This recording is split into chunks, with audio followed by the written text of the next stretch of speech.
Welcome back, District of Unity. We keep on cranking out these videos and so forth. I'm Carl. I'm back with my name on my chest, and I got somewhat of a fun subject today. We're talking about narcissists versus psychopaths and sociopaths. I know the description didn't have it in that order, but it's still the same context. So basically, narcissists are people that only see themselves as the answer to everything. A lot of times they're built up that way. It is not their fault. You can put athletes, actors, entertainers in that category. People are always telling them how good they are, how great they are, and, they fall in line with that.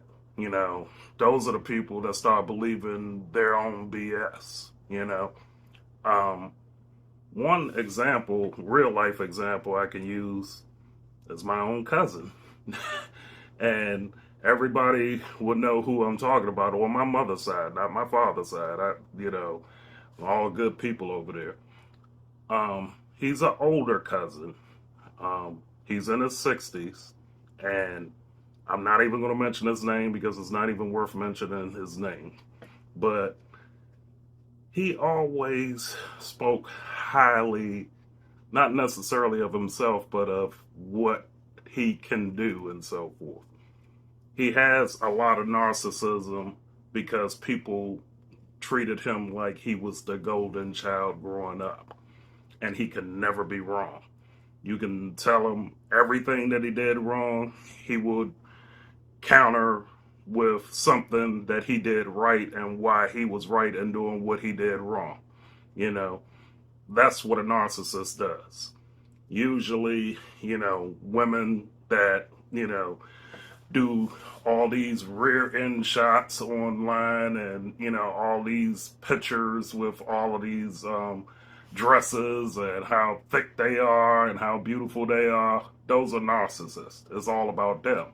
Now, mind you, for entertainment purposes only,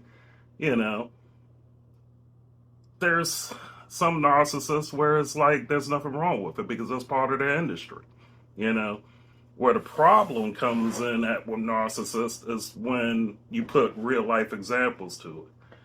Now, it's nothing wrong with the women online doing the shots and the dudes online that's flexing and all of this other stuff, But the problem comes in when you try to get sympathy or you try to get adulation for somebody else, and it's like you have a conflicting message there.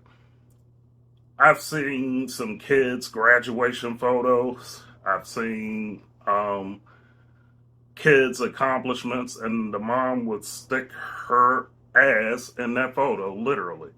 And it's like, okay, is it about the kid's accomplishment or is it about your fat ass up there? You know what I'm saying?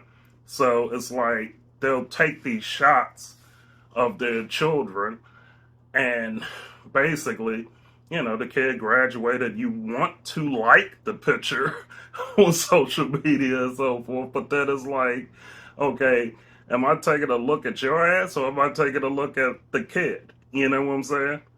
That's narcissism. When you make stuff about you, where you can't get off of yourself and, give somebody else the credit. Look what I done, look what I did, whatever. Now, mind you, I'm going to say this again, I'm not a psychiatrist, I'm not a mental health expert, nothing like that. I'm just talking. I'm just a guy on YouTube. You know, you can put your nasty comments or DMs up there, or you can, agree. You can agree to disagree, whatever. That's just my opinion. I'm just having fun with it, guys. So, going back to my cousin, basically, his narcissism, he always has to be right. Meaning, no matter what the subject is, if you're dominating him on a subject, he will twist the subject around to make himself appear like he won the argument, even though that's not what the hell you're talking about at all. And a lot of times he'll go to religion and he'll quote some scripture or he'll quote something that happened in the Bible and twist it a whole different way to make you forget about, the actual argument, what it is, in order for him to be right. You can apply that to every situation, and then you think about the narcissistic behavior that somebody shows. And just like when somebody constantly makes stuff about themselves, you could be talking about, sports. You can talk about the Super Bowl. Yeah, did you see how the Chiefs won the Super Bowl? And then somebody jumps in there. Oh, do you like my ring? How beautiful is my ring? I got this off of eBay and I paid $10 for it. Don't you think it's so beautiful? And look how it makes my hand looks gorgeous or whatever. It's like, we're not even talking about stuff like that. And you're jumping yourself in here, bragging about, your ring and so forth. And we all have people like that. And we all exhibit narcissistic behavior. But it becomes a problem when it is constantly about you. And you don't want to share the spotlight with anybody else, per se. It always has to revolve around you. Like I said in the description, the world circles around you. And I understand a lot of people make themselves silos. And because of this pandemic, a lot of people have shown a lot more narcissistic behavior than normal. So now getting into sociopaths. Sociopaths are people that, to be honest with you, don't accept any blame. No matter what the situation is, no matter how the situation played out, oh, I had nothing to do with that. The only reason why I did that because I thought this result was going to happen, but you can't blame me for it. Why would you blame me for that? Doesn't look like I would do something like that. Why would you say such a thing? I never had anything to do with that. I don't know what you're talking about. I had a supervisor, a little horse-toothed woman that was a sociopath, and she just basically, I'm not naming any names, and I'm not even going to name the place. And no matter what got messed up, even if she put her hands all over it, the blame went elsewhere. Somebody else messed this up. Even when we went into HR, basically she was proven wrong.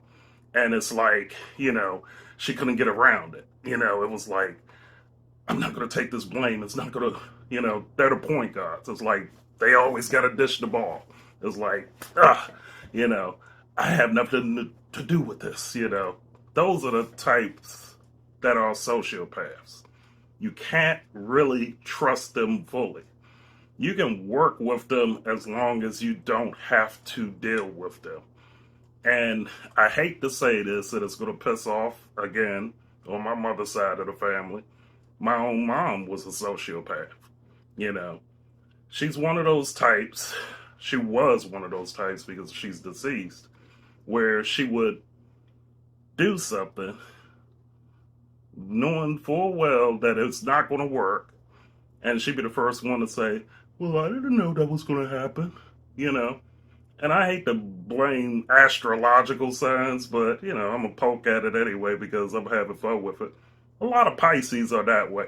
They'll do something, they'll completely F up the situation and so forth, and they be the first one to blame somebody else for what they messed up, you know, not even recognizing the consequences of some of the stuff that they do, and they'd be quick to point that finger at somebody else or whatever. But anyhow, outside of that, back to my mother, who just so happened to be a Pisces. So she, and a lot of religious zealots are sociopaths as well, because they always put it on the devil, or the devil made them do something, and you can't blame them. You know, a lot of people like the group lawyers and used car salesmen and people like that into the sociopathic realm. And a lot of it is they just deflect blame. It's like, you know, you can catch them red handed in doing something, and it's like somebody else had told them to do it. Or somebody else had, oh, well, it was your fault. You knew I would do something like this. Why didn't you stop me? It's like they can't accept blame for anything. And I don't care how much logic or how much evidence you have against them, I ain't do it. It's just like that song. It wasn't me. That Eddie Murphy skit. Nope, it wasn't me. You know, that's exactly how a sociopath is. They don't take blame for anything. And a lot of times the sociopaths, um, some in some cases they were hurt to a certain extent that warped their mind a little. You know, obviously my mom got raped. So it's kind of like, you know, it's a defense mechanism, because they really are ultra sensitive and they kind of hide behind certain things, and they don't want to take blame for anything, and they don't want to be the principal responsibility of any action. So they tend to hide. And I say some Sagittariuses act that way too. You know, they kind of, you know, try to put themselves in situations where it's like, you know, oh no, I'm not going to get caught up in that storm or whatever, you know. So, and I'm sure some of the ones that have those signs are going to try to light me up or whatever. But, you know, I got to tell the truth about it. And if you want a sign for narcissism, Leo, here's narcissist or whatever. Aquarius usually are that way too. Um, and it can be funny. And I'm just having fun with this. So let's get on to psychopaths. Psychopaths are goal oriented people, usually, and they will do anything to satisfy that goal. They will tear a pail if you give it to them, as long as it satisfies the goal. Psychopaths are usually one that would trade a negative situation for a positive result. If I gotta ruin my marriage to become a billionaire, then god damn it, it's worth me doing it. That's what a psychopath would do. They go out of the way to make sure that they are successful at whatever they're doing. It doesn't matter, you know, what the consequences are. They they don't even weigh consequences sometimes. They just go after what they want. And if they got to sacrifice you in the process, and I'm not talking about literally, even though it could be, you know, if you're talking about criminals or so forth, they're only focused on what they want. You don't matter. The situation doesn't matter. If I see this gold bar and I got to go through all of that to get that gold bar, that's what I'm doing. I'm going after it, you know. Um, one psychopath, and people are going to laugh, is my ex-wife. She did not care if you called her a bitch or a princess, as long as she got what she wanted. That was her only goal. She was never happy unless she got what she wanted. If you had to lose the nicer house for the worst house, as long as that was her choice to get that house, yes, psychopathic behavior blends with narcissism, but Psychopaths have no consequence. Narcissists have consequences and they recognize consequences, but they just have to prove that they're right and that they're part of the conversation. A psychopath is a goal focused person, and it does not matter to them, how they're viewed, whether you love them or hate them, whether they're popular or not. It's all about them. It's all about the goal, you know.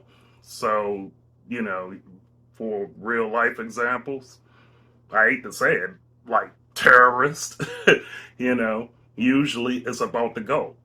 Military, somebody in the military, it's about the cause. Activists, it's about the cause. It doesn't matter, you know. And if I got to leave my family, if I got to leave, this company, if I got to leave whatever to do it, I'll do it. If I got to join this company and I got to join into this family, if I got to marry this person or sleep with that person or whatever, as long as I get this, that's all that matters. And a lot of people fall into that category, but true psychopaths, I think, are not really part of the general population, because there's some people where they may want something, but they're not willing to give up everything to get it, and that is extremely hard to find in the population. Can psychopathic behavior be used for good? Yeah, it just depends on the environmental circumstances that's around it, because, they're dedicated, but you have to hone that dedication away from consequences that's detrimental to other people, and other things and items. But it is very well um, possible that you could work with a psychopath and everybody would benefit. But it would have to be that psychopathic person's goal that everybody's working towards. Could you work with a sociopath? The only way you can really work with a sociopath if you really have nothing to do with anything that will bring them consequence. You know, if they're in a group that you have nothing to do with, yeah, you probably could work with a sociopath. A narcissist, could you get along and work with a narcissist? Absolutely. You probably are easier out of the three to work with somebody would be a narcissist, only because, as long as they get credit and as long as, the world is circling around them, you're fine. you know, they'll give you the world and everything else as long as they get credit for it. A lot of philanthropists, a lot of CEOs, billionaires, narcissistic behavior. But if they feel like, they're getting the credit for the greater good, hell, they'll give you, 40 acres of the mill and everything else. And you give them the credit for it, it's like, go right ahead, If that person is a woman and she feels like she's a 10 and you're honoring her every day and, treating her like royalty, dude, she'll probably go to the ends of the earth to defend you and so forth. So there's good and bad points to all three of them, as crazy as it may sound, because those are extreme mental disorders. And, I think you'll probably run into a lot more sociopaths and narcissists than psychopaths in your life. But there's good and bad to all of them. And you just have to know how to deal with them. This is not a comprehensive, evaluation of it, but it's just a little fun subject to talk about and, kind of poking fun at some of them and so forth.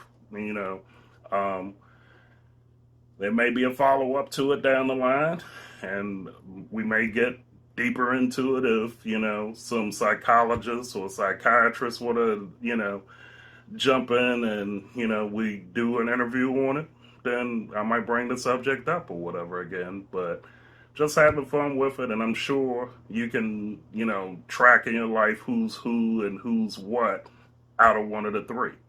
So until the next video, see you later.